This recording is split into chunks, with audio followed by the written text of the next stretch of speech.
sí que hi ha diners per al que volen. En la darrera modificació de crèdit que ha fet el president Camps i el govern del PP de la Generalitat, en el consentiment de la cúpula dirigent del Partit Popular i en cap veu crítica, incloent el PP de Benicarló i a tot el PP de tot arreu, en cap objeció, la modificació que acaba de fer la Generalitat per valor de 400 milions d'euros ha contemplat moltes coses, entre altres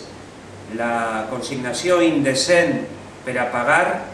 el que va significar els sobrecostos de tota l'operació dels Orange Market del Bigotes quan es va produir la visita del Papa a la ciutat de València. Encara quedaven diners per compensar-los a tota aquella banda de personatges i d'individus i en la darrera modificació encara se'n diu que assignar diversos milions d'euros per a pagar factures que es devien a aquella gent. Però no hi ha hagut diners per al Conservatori de Benicarló, ni per a la carretera Benicarló-Peníscola, ni Benicarló-Càlig, ni per a tot allò que realment li interessa als ciutadans d'este poble i d'esta comarca. Per tant, sí que hi ha diners per al que volen.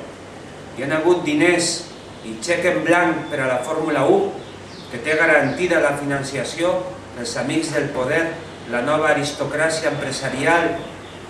que ha conreat el president Camps durant 5 anys per davant, un horitzó d'estabilitat per a reiterar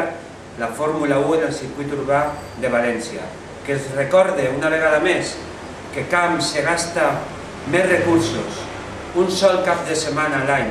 en la ciutat de València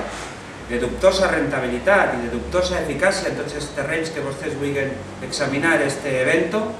es gasta més en aquest cap de setmana que totes les conselleries tot l'any